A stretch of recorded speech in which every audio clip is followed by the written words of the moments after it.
சரித்திரத்தில் ஒரு சரித்திர நாயகன் வீழ்த்திட்டாங்க. அவ்வளவுதான். அரசியலுக்கு பாவம் அவர் வந்து அரசியல் சதியால் வீழ்த்தப்பட்டாங்க. அண்ணாமலையை அந்த அண்ணாமலை அவர்கள் பாஜக சேர்ந்துடக்கூடாது.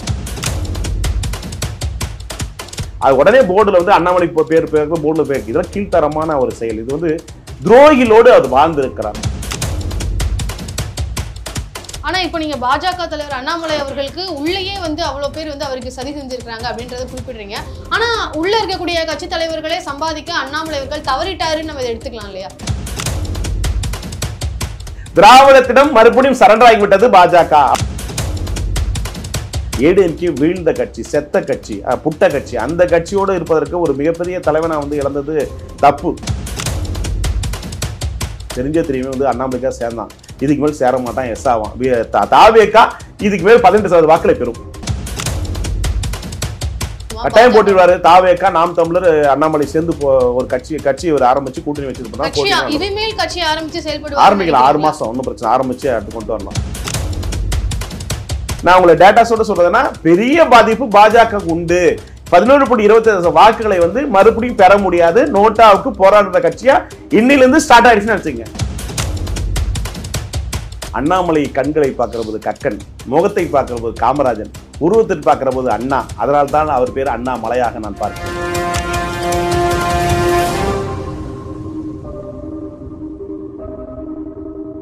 ஜாம்பவான் டிவி நேயர்களுக்கு வணக்கம். இன்று நம்மோடு இணைந்திருக்கிறார் பொலிட்டிக்கல் ஸ்ட்ராட்டஜிஸ்ட் திரு ஐபிடிஎஸ் திருநாவுக்கரசு அவர்கள். வணக்கம். வணக்கம் என் அன்பு தங்கைக்கும் ஜாம்பவான் டிவி நேயர்கள் அனைவருக்கும். சார், நீங்க அண்ணாமலை அவர்கள் வந்து பதவியில இருந்து விலக்க மாட்டாங்க, அவர் தான் வந்து தமிழக மாநில பாஜக தலைவராக நீடிப்பாரு அப்படின்ற மாதிரி ரொம்பவே திட்டவட்டமா சொல்லியிருந்தீங்க. ஆனா இன்றைக்கான செய்தியை பார்த்தீங்கன்னா அண்ணாமலை அவர்கள் வந்து மாற்றப்பட்டிருக்கிறாரு. அதாவது மாற்றப்பட்டிருக்காருன்னு சொல்ல முடியாது, விண்ணப்பங்கள் வந்து கொடுத்திருக்கிறாங்க. யாரெல்லாம் தலைவருக்கான எதுக்கு சுத்தி இல்ல முடிச்சு. அதாவது சரித்திரத்தில் ஒரு சரித்திர நாயகன் வீழ்த்திட்டாங்க. அவ்வளவுதான். அரசியலுக்கு பாவம் அவர் வந்து அரசியல் சதியால் வீழ்த்தப்பட்டாங்க. அண்ணாமலையை அந்த அண்ணாமலை அவர்கள் பாஜக சேர்ந்துடக்கூடாது. அவர் வந்து புதிய கட்சி ஆரம்பிச்சிருக்கலாம். ரஜினிகாந்த் இருந்த போதே அப்போ வந்து கூட இல்லைன்னா புது கட்சி ஆரம்பிச்சிருக்கலாம். பாஜக சேர்ந்தது அவருக்கு ஒரு பெரிய மைனஸ் தான் பார்க்குறோம், பிளஸ்ஸாக பார்க்கல. ஏன்னு சொன்னா அண்ணாமலை இருக்கிறதுனால அங்கே கிறிஸ்டின், முஸ்லீம் மற்ற ஏனையவர்களே வந்து பாஜக சேர தயாராகில்லை. ஸோ அண்ணாமலை வெளியிருந்தா அரசிச்சாங்க, உள்ள போக முடியாத சூழ்நிலை அந்த கட்சி தடுத்தது. இன்னைக்கு மன விட்டு பேசுறேன். அண்ணாமலையால் வந்து பாஜக தான் வளர்ச்சி சொல்லிய, ஆனால் அண்ணாமலைக்கு அது வீழ்ச்சி. பாஜக இருப்பதனால் வீழ்ச்சி. ஏன்னு சொன்னா அவர் வந்து காமன் பீப்புளுக்கான லீடர், ஒரு பார்ட்டிக்கான ஒரு சித்தாந்தத்துக்கான சிந்தனைக்கான லீடர் அல்ல. அனைத்து விதமான மக்களுக்கான லீடர் அண்ணாமலை. பாஜக சுருங்கி கொண்டது. பாஜக இந்துத்துவமான கட்சி அப்படின்ற போது அதுக்கான அடையாளமாக அண்ணாமலையை படுத்துகின்ற போது அவருடைய திறமைகள் வீணாகி போய்விட்டது. அவருடைய ஆதரவாக இருப்பவர்கள் கூட அந்த கட்சி இணையாமல் இருப்பதற்கு காரணம் அதுதான். சோ இந்த இடத்துல வந்து அண்ணாமலை தனி கட்சி ஆரம்பிச்சிருக்கணும். தமிழ்நாட்டில் தனி கட்சி ஆரம்பிக்கணும். இப்போ ஃப்ரேம் உருவாயிருச்சு, இதுல இருந்து வெளியே போறது நல்லதில்ல. அவர் நம்பி பெரிய கூட்டம் இருக்கு. தனி கட்சி தொடங்கணும். பாஜக விட்டு தனி கட்சி. இதுக்கு மேலே எந்த பொறுப்பான தேசிய தலைவர் பொறுப்பை கொடுங்க, தென்மாநில பொறுப்பில் கொடுங்க, எந்த பொறுப்பான நத்திங் வேஸ்ட். ஒரு ஹீரோவாக தமிழகத்தில் அரசியல் ஜொலித்து விட்டு மாற்று பொறுப்பு போறது வந்து அவருக்கு தகுதிக்காது, அசிங்கம். ஆகவே அவரை நம்பியிருப்பவர்களுக்கும் ஏனையவர்களுக்கும் இந்த மண்ணை காப்பாற்றுவதற்கும் புதுவிதமான அரசியலை கொடுப்பீங்க சீமானையும் உங்களெல்லாம் நம்புற போது அந்த நம்பிக்கையை கெடுத்து விடாம அண்ணாமலை அவர்கள் ஒரு புத்துணர்வோடு புதிய எழுச்சியோடு இந்த சமுதாயத்தை மீட்டெடுத்துக்கிட, திராவிடத்திலிருந்து காப்பாற்றிட 4 மாசம் செப்பப்படாமல் இருக்காரு. ஒரு கட்சி ஆரம்பிச்சு எதிர்காலத்தில் இந்த கட்சி அளிப்பதற்கு ஒரு சபதம் ஏற்று அண்ணாமலை அவர்கள் மீண்டும் ஒரு பிரளயத்தை உருவாக்கப்பட வேண்டும் நான் சொல்லப்படுறேன். ஸோ உண்டபடியே நான் வருத்தப்படுகிறேன். கிட்டத்தட்ட 25 ஆண்டுகளா இருக்கிற போது தமிழகத்தை ஏதாவது மாற்றம் வந்துடாதா, திராவிடத்திலிருந்து மாற்றம் வந்துடாதா என்கிற போது அவரை நான் எதிர்பார்த்தது தோத்து விட்டேன், அவ்வளவுதான். ஆனா இப்போ வந்து அவர் ஒரு தொண்டனா கூட செயல்படுவேன் அப்படின்ற மாதிரி அண்ணாமலை அவர்களே வந்து குறிப்பிட்டிருக்காரு. இப்பவுமே வந்து அவருமே நயனாநாயகன் அவர்களை தான் வந்து பரிந்துரை பண்ணியிருக்கிறாரு அப்படின்றத பார்க்க முடியுது. அப்போ அவர் ஏன் வந்து அதை பண்ணணும்னு நினைக்கிறேன். அவருடைய பெருந்தன்மை இது காட்டுகிறது, வேற ஒன்றும் இல்லை. அதுக்குதான் அவருடைய பெருந்தன்மையை காட்டுகிறது. அவர் அமலாயத்தில் இருக்கிறதுக்குள்ளே போட கழிக்கிறாங்க, அதுதான் அவங்களுடைய பெருந்தன்மை காட்டுகிறது. எவ்வளவு கேவலம் பாருங்க. பாஜக கட்ட ஆபீஸ்ல வந்து இன்னைக்கு என்ன அவசரம் குடிமொழி வச்சுன்னா எம்பி, எம்எல்ஏ, ஐஏஎஸ், ஐபிஎஸ் பதவியா? ஐபிஎஸ் விட்டு வந்தாரு. அவர் அடுத்த தலைவர் பெரிய மாதிரி இருக்கணும்ல. அது உடனே போர்டுல வந்து அண்ணாமலை பேர் போர்டுல பேர். இதெல்லாம் கீழ்த்தரமான ஒரு செயல். இது வந்து துரோகிகளோடு அவர் வாழ்ந்திருக்கிறார். அதுதான் பிரச்சனை.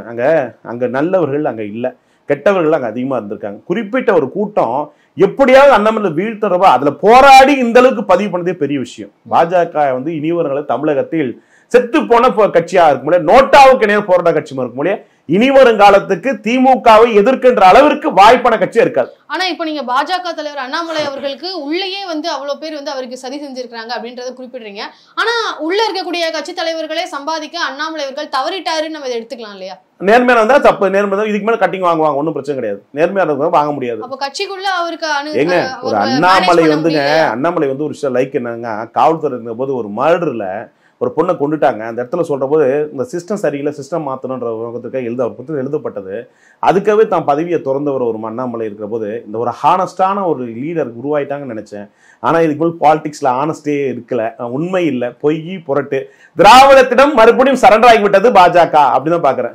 திராவிடத்தை ஒழிக்க வேண்டும், அதிமுக ஒழிக்க வேண்டும் சொல்லுகிற போது ஒரு திராவிடத்தோடு மங்கி விட்டது அப்படின்னு சொல்ல. இனி வருங்காலத்திற்கு தமிழகத்தில் ஏடிஎம்கே பாஜக கூட்டணி வைத்தால் கூட வெற்றி பெற்று ஆட்சி பிடிக்க முடியாது.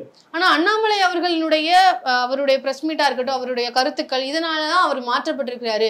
அவர் நிறைய விஷயங்களை வந்து தவறான விஷயங்களை வந்து பகிர்ந்தாரு. அந்த கட்சி வளர்ச்சியே அண்ணாமலுடைய பேச்சு, அண்ணாமலுடைய செயல், திமுக எதிர்ப்பா கவுண்டர் கொடுத்த விதம் தான் வளர்ச்சியே. இனி வரும் காலத்துக்கு தேடுகின்ற கட்சியாக பாஜக உருவெடுத்துவிடும். ஆனா இப்போ இந்த தலைமையிலிருந்து அமித்ஷா அவர்கள், மோடி அவர்களுடைய ஒரு ஆசைக்கிணங்க இப்படி பண்ணல.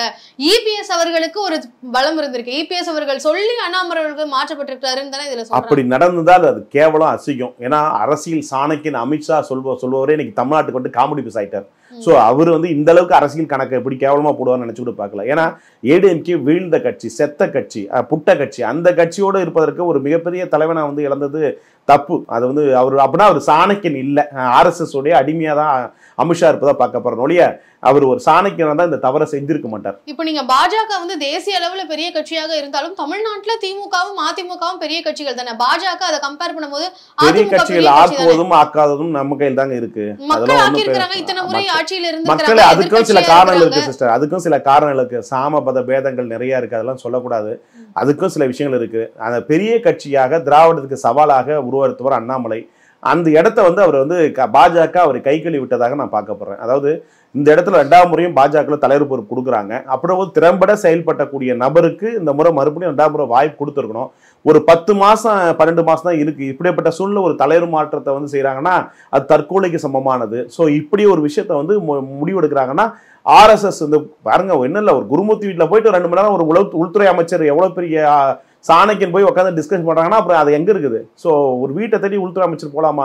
போயின்றப்ப அப்பயே தெரிஞ்ச விஷயம் இல்லை, அழைப்பில் சோறு இல்லைன்னு நினைச்சிக்கலாம். ஸோ அப்படி பார்க்குற போது இந்த இடத்துல வந்து தவறு செய்து விட்டார் அமித்ஷா தான் பார்க்குறேன். தப்பான முடிவு எடுத்து விட்டார். சென்னைக்கு வந்து ஒரு தப்பான பதிவு செஞ்சுட்டு டெல்லிக்கு போயிருக்கார். 2026 சட்டமன்றத்திலும் இது பிரதிபலிக்கும். இப்போ கட்சியை பொறுத்த வரைக்கும் பல தலைவர்கள் வந்து மாறி இருக்கிறாங்க. அதே மாதிரி கட்சியினுடைய வழக்கப்படி தான் இப்பவும் மாறி இருக்கிறாரு.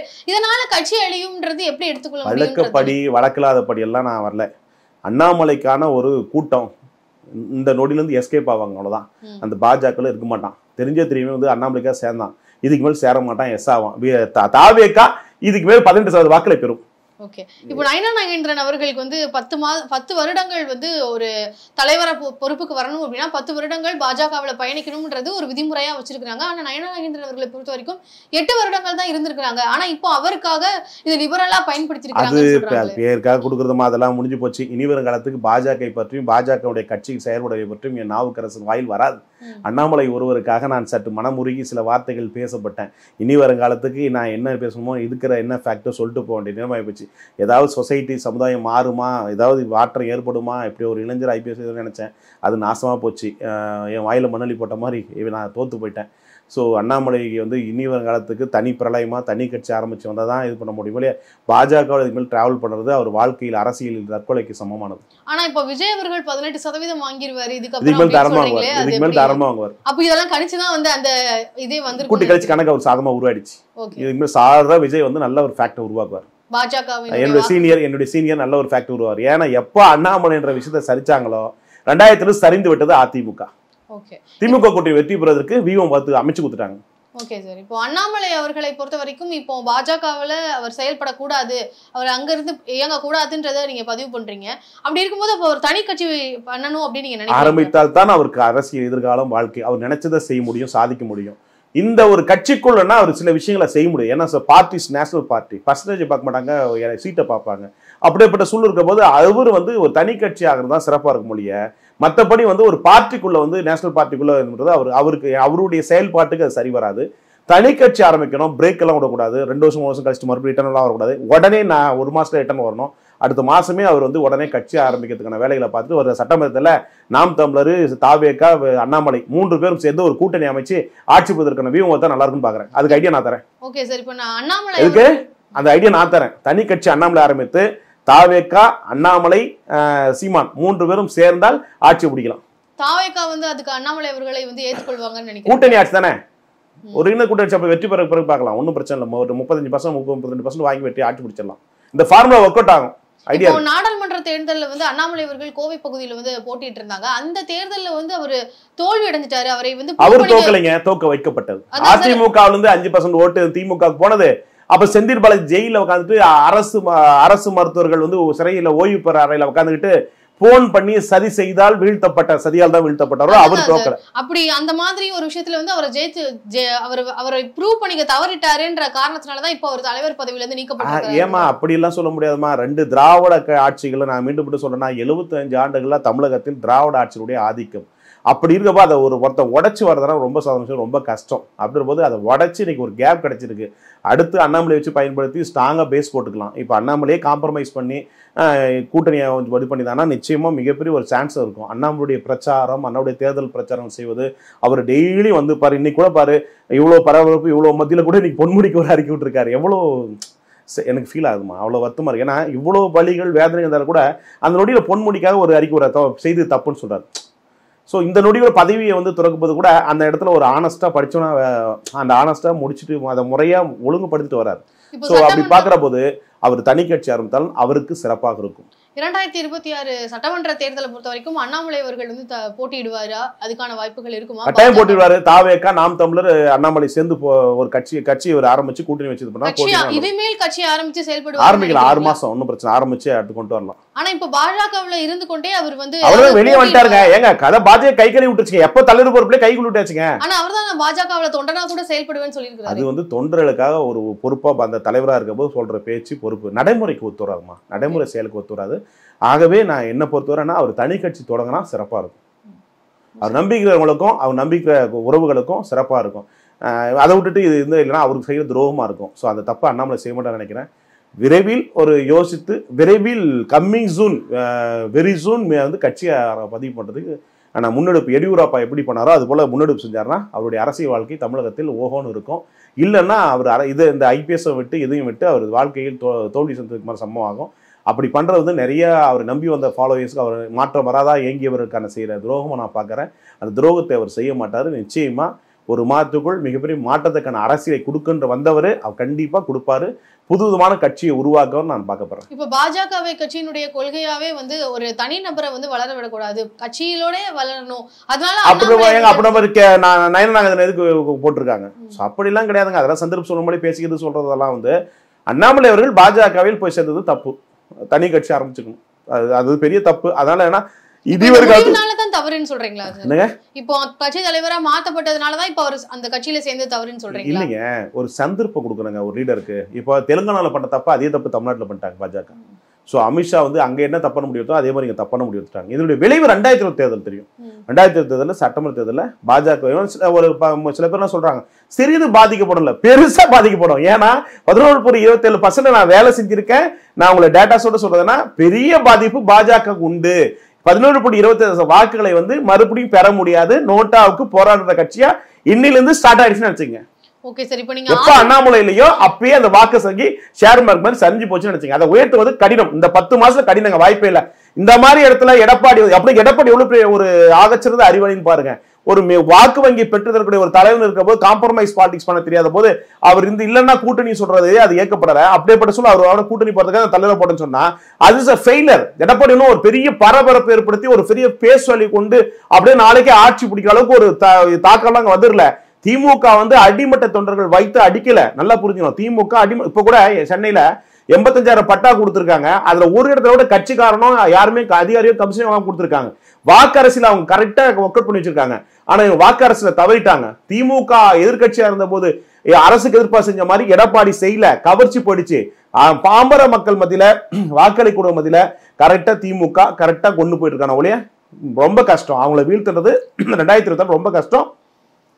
சரித்திரத்தில் இதுவரை திமுக 2வது பிடிக்க முடியாத இடத்தை வந்து அதிமுக எடப்பாடி அந்த நன்றி விசுவாசத்தை திமுக செஞ்சு விட்டாருன்னு நான் இன்னைக்கு பாக்குறேன். இப்போ எடப்பாடி பழனிசாமி அவர்களை அதுக்கு உடனடியாக அமித்ஷாவும் இருக்காரு, குருமூர்த்தியாரும் நான் பார்க்க போறேன். இப்போ எடப்பாடி பழனிசாமி அவர்கள் வந்து சாதாரணமா நினைக்க கூடாதுன்னு சொல்லி நீங்க போன நேர்காணல கூட பதிவிட்டு இருந்தீங்க. அப்படி பார்க்கும்போது அவருடைய கட்சிகளையும் மத்த தலைவர்களை சாதாரணமா நினைக்க கூடாதுன்னா அமைதிப்படி சத்யராஜ் மாதிரி அவரு சந்தர்ப்ப தேவைக்காக அதுக்காக அர்த்தங்கள் 1000 உண்டு தமிழ் வார்த்தை சார். இப்போ நீங்க அவர் வந்து மத்த தலைவர்களை வந்து புறக்கணிச்சுட்டு இப்ப அவரே வந்து கட்சி பொறுப்பெடுத்துக்கிட்டாரு. அதே மாதிரி மத்த கட்சியில அதாவது பாஜக கட்சியில இருக்கக்கூடிய தலைவரை மாற்றுறது கூட அவருக்கு வலிமை இருக்கு அப்படின்றது இது மூலமா நான் எடுத்துக்கலாம். இதே வலிமை இருக்கு, இது தோல்வி இருக்கு.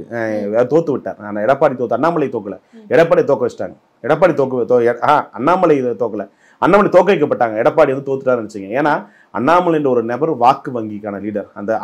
அதை வந்து இழந்துட்டாங்கன்னு அர்த்தம். பாஜகவும் இழந்து விட்டது, அமித்ஷாவும் இழந்து விட்டார், எல்லாரும் இழந்து விட்டார்கள். அந்த இடத்தை மறுபடியும் பிடிக்க முடியாது. நான் ஓப்பனா சொல்றேன். ஏன்னா அவங்க அந்த கணக்கு எனக்கு தெரியும், எப்படி ஓட்டு வந்துச்சு, எங்கெங்கெல்லாம் வந்துச்சு, எந்த ரூபத்தில் ஓட்டு வச்சுன்ற விஷயம் எனக்கு தெரியல. சொல்லணும்னா இது அண்ணாமலை இருந்தால் மட்டும்தான் ப்ளஸ் அமைச்சிருக்கோம்ல. கூடுதலாக வர சட்டமன்றத்தில் மட்டும் அண்ணாமலை இப்போ தலைவராக இருந்தது கண்டினியூ ஆயிருந்தா அடுத்த சட்டமன்றத்தில் நிச்சயமாக ஒரு 15% வாக்குகளை பிஜேபி பெற்று கொடுத்துருப்பார். ஸோ அப்படின்னா கிட்டத்தட்ட பார்த்தீங்கன்னா வெற்றி வாய்ப்புக்கு பெரிய ப்ளஸ் அமைச்சிருப்பார். இப்போ சாதாரண ஏங்க விஜய் ஒரு மிகப்பெரிய செக்டார் நடிகர், பட்டி தொட்டி இப்போதான் அண்ணாமலை வந்து கீழ் வரையும் ரீச் ஆயிருக்காரு. இத்தனை 4 வருஷம் போராட்டத்தில் பாஜக கிட்டதை கிராமங்கள் வரையும் கொண்டு போய் நிறைய பட்டி தொட்டி வரையும் கொண்டு போனவர் அண்ணாமலை. அப்புறம் போது அண்ணாமலையே சாஸ்திரிங்க. அப்படிப்பட்ட சூழ்நிலை போய் விஜய் எல்லாம் காமன் பீப்புள் வரையும் படம் பார்த்து விஜயை தெரியும். அப்படிப்பட்ட சூழ்நிலை அண்ணாமலை இல்லாத போது அந்த ஓட்டுக்கெல்லாம் எங்க போகும்? விஜய்க்கு போகும். ஸோ தாவேக்கா 18% வாக்குகளுக்கு தயாராகி விட்டதுன்னு பார்க்கலாம். எம்ஜிஆர் போது உடைக்காமே ஊட்டத்துக்கிட்டே அந்த ஓட்டு வாங்கிடுவார். இவங்க பண்ண கூத்துக்கு இன்னைக்கு பண்ண கூத்து காமெடிக்கு தாவேக்கா அமோகமா சதவீத வாக்குகள் வாங்கும். என் நண்பர் சீனியரை வந்து விஜய் அவர்கள் வந்து நல்ல ஓட்டு வாங்குவார். நான் நாவுக்கரசு சொல்றேன், சத்தியமா சொல்றேன், ஒரு கேவலமான அரசியல் இன்னைக்கு நடந்த காட்சியெல்லாம். இன்னும் நான் கூட நைட்டு 12 மணி முடிச்ச கர்மம். இதுக்கெல்லாம் முடிக்க நான் தூங்கித கூட மாத்திரை போட்டு 10 மணிக்கு தூங்கித பரவாயில்ல. ஏதோ பெரிய தமிழ்நாட்டு பெரிய பிரளயம் நடக்கும் சந்தி அப்படியே டவுட் அப்படியே ஏதோ ரொம்ப சீக்கிரட்டா வச்சிருக்காங்க. கடைசி ஒன்றும் இல்லை. எதுக்கு அந்த கருமுடிச்சு இதுக்கு இவ்வளவு பில்டாப், இவ்வளவு பரபரப்பு, இவ்வளவு பிரேக்கிங், இவ்வளவு லைவ் டென்ஷனாக தான் வச்சு இந்த 10 நாளா. இதெல்லாம் ரொம்ப டூ மச்சு. இந்த ஊடகங்கள் ரொம்ப ரொம்ப கீழ்த்த மாட்டேங்குது. ஸோ இவங்களும் வந்து அப்படியே இன்னும் பாவல காட்டுறாங்க. அதான் போயிடுச்சு. இதெல்லாம் வந்து ரொம்ப டூ மச்சு. இது மக்களை ஏமாத்துற ஊடகங்கள், மக்களை ஏமாத்தும் அரசியல் கட்சிகள், பாஜக கட்சியினர் தமிழகத்திற்குமே சேர்ந்து கூட்டா சேர்ந்து அண்ணாமலை வீழ்த்திட்டாங்கன்னு நான் பாக்குறேன். இப்போ தமிழகத்துல இனிமேல் வரக்கூடிய காலங்கள்ல பாஜகவினுடைய நிலை எப்படி இருக்கும்னு நினைக்கிறேன்? தமிழகத்தில் இனி வரும் காலத்தில் கொள்ளையடிப்பவனுக்கும், கேடி வேலை செய்பவனுக்கும், லஞ்சலாவணம் பெறுவதற்கும், சாரணி வைப்பவனுக்கும் மற்றும் சமூக செயற்கான விஷயங்கள் செய்பவனுக்கும் அரசியல் அங்கீகாரம் கிடைக்கும். சாமன் சாதிக்க வேண்டும், இளைஞன் சாதனை படைக்க வேண்டும், திறமையை வெளிக்காட்டணும்னு சொல்லுகிறவன். நான் அரசியல் 3 முறை திமுக எம்எல்ஏ சீட்டு தோத்து போயிட்டேன். பள்ளிக்கூடத்தில் மாணவர் ஆரம்பிச்சேன், லைலாக்குடியில் மாணவர் ஆரம்பிச்சேன், ராணுவ நீதிமன்ற கலைஞர் கொண்டு போய் சஸ்பென்ஸ் ஆனேன். திமுக வெறி பிடிச்சுவேன். நான் வந்து 3 முறை எம்எல்ஏ சீட்டு தோத்து போயிட்டேன். அங்கே உலகத்தில் வரலாறுலாம் கரைச்சிப்படுத்த எனக்கு வாய்ப்பு கிடைக்கல. ஸோ அப்படின்ற போது நான் தோத்துட்ட போது இந்த மாதிரி இளைஞராக வெற்றி பெறணும்னு நினைச்சேன். அதுலேயும் நான் தோல்வி அடைஞ்சு விட்டேன். அதில் இனி வரும் காலத்துக்கு இளைஞரை வந்து அரசியலை திருத்திடணும், நாட்டை திருத்தணும் நினைச்சிங்கன்னா நம்ம கிராமத்தில் சொல் நக்கத்தை விடுத்து நஞ்சது பாவத்து நடுத்தரில் நாய போகிற மாதிரி ஆகிடும். நம்முடைய வாழ்க்கையும் போய், வயதும் போய், பருவம் வேலை வாய்ப்பும் போய், நம்முடைய இளமை போய் வீணா போறதான் மிச்சம் இருக்கு. இங்க அரசியல், நமக்கான அரசியல் இங்க தமிழகத்தில் இல்லை. ஊழல் செய்வதற்கும், திருடுவதற்கும், எல்லா கேப்மாரி முளமாரிகள் பார்ப்பதற்கான அரசியல் தான் இங்க இருக்கிறது. இனி ஒரு காலத்துக்கு மீட்டெடுக்க ஒரு தலைவர் மட்டும் சீமான் போராடி கொண்டு இருக்கிற அவருக்கு கை கொடுக்கலாம், அவ்வளவுதான். மற்றபடி இந்த தமிழ் மண்ணை காப்பாற்றுவது, ஆட்சி பிடிப்பு என்பது பகல் கனவாய் முடிஞ்சு போனது, இன்றோடு முடிந்து போனது. இன்றைக்கு நடந்த விழாவில் கூட கமலாலயத்துல பாத்தீங்கன்னா பாஜக மாநில தலைவர் அண்ணாமலை அப்படின்ற அவருடைய பெயர் பலகையை கூட வந்து அடிச்சு வச்சிருக்காங்க. அதையும் நீங்க பகிர்ந்துக்கிட்டீங்க. ஆனா அந்த அளவுக்கு அடிச்சு வைக்கிற அளவுக்கு அவருடைய கட்சிக்குள்ளேயே அவருக்கு வந்து விரோதிகள் இருக்கிறாங்க அப்படின்றத நம்ம எடுத்துக்கலாம். அதான் வீழ்த்தப்பட்டாரு. அதாவது அண்ணாமலை கண்களை பார்க்கிற போது கக்கன், முகத்தை பார்க்கிற போது காமராஜன், உருவத்தில் பார்க்கிற போது அண்ணா. அதனால்தான் அவர் பேர் அண்ணாமலையாக நான் பார்க்கிறேன். அதாவது என்ன சொன்னா, நல்லவனை சாய்த்து விட்டார்கள் சதிகார பயல்கள், சண்டால பயல்களா அப்படின்னு சொல்ற மாதிரி சதிகார பயல்கள் சாய்த்து விட்டார்கள். சொல்றீங்க சார்? அப்படி யார குறிப்பிடுறீங்க? திமுக விட கட்சியில பிஜேபி தான் சாய்ச்சிட்டான். ஒரு நல்ல சொல்றீங்க சார்? அது சொன்னா ஒரு வேணாங்க, அதுக்கு ரொம்ப கேவலமா இருக்கு. என் வாயால சொல்ல, எப்படி ஒரு படம் சொல்றேன், அதை எப்படி ஒரு படம் சொல்லுவா, டே என் வாயில சொல்ற, என் வாயில சொல்ல. ரொம்ப கேவலமான ஒரு செயல். ஒரு மிகப்பெரிய ஒரு பிராண்டு, அந்த பிராண்டை வச்சு தானும் பழச்சிக்கிட்டு வக்கு இல்லை, அரசியல் நாலேஜ் இல்லை, திங்கிங் இல்லை, 5-10 பெருக்கின்ற ரேஞ்சு தான் இருக்கான ஒழிய ஒரு லீடர் கிடைச்சிருக்கான், ஒரு கட்சி கிடைச்சிருக்கான், அதை பயன்படுத்தி நம்மளும் பொறுப்பில் வரலாம், அவரும் பொறுப்பில் வரலாம் நல்லா நினைச்சிருந்தா இன்னைக்கு போர்டை வந்து கோடு போடுவானுங்களா? அவ்வளோ வன்மம், அவ்வளோ ஐயோய்த்தானோ. அப்படின்னா இதுல இருந்து என்ன திருடனை வெளியில் இல்லை, உள்ளே திருடனோட வாழ்ந்திருக்காரு பாவம். நல்ல மனுஷன். கோயம்புத்தூர் கூட தான் கட்சிக்காரெல்லாம் தோக்க வச்சான். கட்சிக்காரன் சதி. கவுண்டம்பாளையத்தில் சில பேருட்டே சொல்லுவாங்க, அவங்கெல்லாம் சதி. கேசவநாயகத்துடைய ஆட்கள் சதி செஞ்சுட்டாங்க. ஸோ ஒட்டு மொத்தம் பார்த்தீங்கன்னா அண்ணாமலையை இருக்கிறது அங்க இருக்கிறவங்களே பிடிக்கணுன்றதுக்கான காட்சியை அதை நான் பார்க்க போறேன் ஒழிய அப்போ இப்போ பதவி ஏற்றிருக்கிற நயனா நாகேந்திரன் அவர்களை பற்றி உங்களுடைய பார்வை என்ன சார்? பார்வையே அங்க இல்ல, கண்ணு குருடா இருக்கு. அப்புறம் என்னது பார்வை பார்க்கறது? எங்க இருக்கு பார்வை? இனிமேல் தமிழகத்தில் காங்கிரஸ் பாஜக தேய்பிரையான கட்சி இருக்கு. எனக்கு கருத்துக்கு வந்து தேசிய கட்சி இங்க இதுக்குள்ள ஒர்க் அவுட் ஆகாதுங்க. அதை மாத்திரம் ஒரு அண்ணாமலை செல்வ பிறந்தங்க அந்த ஃப்ரேம் கிடைச்சிருக்கா? அண்ணாமலை ஃப்ரேம் கிடைச்சியா? யாருக்காவது கிடைச்சிருக்கா? இது எவ்வளவு பெரிய வாய்ப்பு தெரியுமா? ஸோ எவ்வளவு பெரிய தவறு இன்னைக்கு பிஜேபி செஞ்சது தெரியுமா? அதோடைய பனிஷ்மெண்ட் 2020 அதுக்கான அறுவடை செய்வாங்க. நான் பார்க்க போறேன். அண்ணாமலை அவர்கள், நான் அந்த காட்சி மூலம் சொல்லுவேன், தயவு செஞ்சு உங்களை உங்களை கைவிட வேணாம். நான் மனசாட்சி உங்க நீங்க மாற்றம் கொடுப்பேன் நானே நினைச்சேன் நண்பர். தயவு செஞ்சு உடனே கட்சி ஆரம்பிங்க. திராவிடத்தை மறுபடியும் வீரநடை போட்டு வீழ்த்துவதற்கு முயற்சி மேற்கொள்ளுங்க. அதுக்கு அன்பு தம்பியும் நான் உங்களோட கை கொடுப்பேன். ஓகே சார், இன்றைய தமிழகத்தின் அரசியல் நிலவரங்கள் குறித்து உங்களுடைய பார்வை எங்கிட்ட பகிர்ந்துக்கிட்டீங்க. 2026 சட்டமன்ற தேர்தலில் பார்வை குருடாகி விட்டதுமா, எங்கம்மா பகிர்ந்துட்டேன், வலி வேதனையா இருக்குமா. அதாவது ஏதோ இந்த கிட்டத்தட்ட 30 வருஷமா இந்த தமிழ்நாட்டு அரசியல பார்த்துட்டு இருக்கேன். இன்னைக்காவது இது இப்போ கொஞ்சம் மாற்றம் வந்துடாது நினைச்சேன். என்னால் அதை மாற்ற முடியல. நானும் தோத்துட்டேன். அண்ணாமலையை வந்து அதெல்லாம் வரும், அதான் என்னமும் தோத்துட்டேன். ஸோ வாழ்க்கையில் இன்னைக்கு தோல்வி முகத்தோடு நான் உங்கள்கிட்ட பேசுகிறேன், வருத்தத்தோடு பேசுகிறேன். ஓகே சார், 2026 சட்டமன்ற தேர்தல் வந்து எப்படி நிலவரங்கள்லாம் எப்படி மாறப்போகுது, எப்படி அதெல்லாம் ஒன்றும் மாறத்துக்குலாம் ஒன்றும் இல்லை. திமுக ஜெயிக்கும், அவ்வளோதான். அழகாக இன்னைக்கு அமித்ஷா வந்து அசைன்மெண்ட் போட்டு போயிட்டார். திமுக வெற்றி பெறதுக்கு பேஸ் எவ்வளோ பெரிய முட்டாத்தனமாக இன்னைக்கு செஞ்சுட்டு போயிட்டார். அவ்வளோதான். திமுக அமோகமாக வெற்றி பெறும். ஓகே சார், ரொம்ப நன்றி. ரொம்ப நன்றி.